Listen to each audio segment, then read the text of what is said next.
Oh my goodness. Look at that. How great is our God? How beautiful. Oh my goodness. This is one of my new favorite places to go pray and read my Bible. You may hear the kids in the background. They're having a play day over there at the school, and it's really cool. They're having so much fun. I hear their joyful laughter, but I also see the beautiful blue skies and the beautiful water that has the reflection in it and the trees. But a funny story. My wife and I were walking around this area, and she told me about this thing called grounding. And she said, you know, you really need to take your shoes off and get grounded. And I thought, okay, I'm up for that. It's I guess some kind of thing that people teach. I'm not sure where it comes from, about the earth having some kind of a ionic charge, and that if you're barefoot, you get in touch with that, and if you're wearing shoes, you don't. And I don't know how it all works. All I know is I believed her, and I tried it, and I took off my shoes, and as I walked in this beautiful green grass around this beautiful pond, my feet were pierced like with nails. There were goat heads, these thick, painful, sharp stickers all in that grass. And I stepped several times before I realized why it was hurting so bad. And so now there were like dozens of them stuck in my feet in every different direction. I couldn't move. Every time I moved, they stabbed me more. And so my poor wife had to get down on her knees and pick them out one by one and help me get my shoes on before I could get out of there.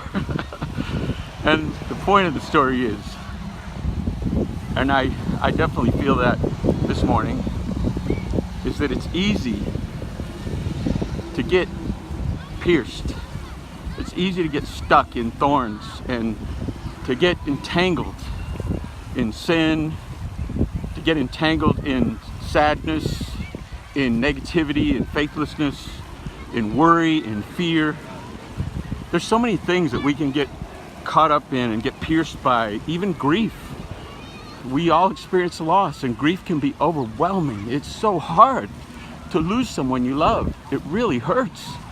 And we're having a memorial service for Diane D'Angelo soon. I love her, and I miss her, and I know she's in heaven, but it doesn't make it stop hurting that she's not here, especially when I speak to my dear friend Alan, who's missing his beautiful wife and wishing she was there with him. And I wish I could be there right by his side right now, hugging him. And I think about the kind of things, hard things like that we get pierced by in life. And I just want to encourage you. I was reading a scripture this morning that really hit me. It said, love one another deeply from the heart. Jesus' whole command to us was to love one another.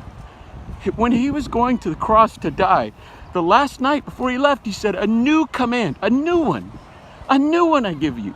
Not old one, a new one. As I have loved you, so you must love one another. And by this, all men will know that you're my disciples. It wasn't by our righteousness. It wasn't by our mighty deeds. It wasn't by our good looks or whatever. It was by our love for one another. And so I just want to encourage you. Love one another deeply from the heart. Love covers over a multitude of sins. So please, guys, let's love each other.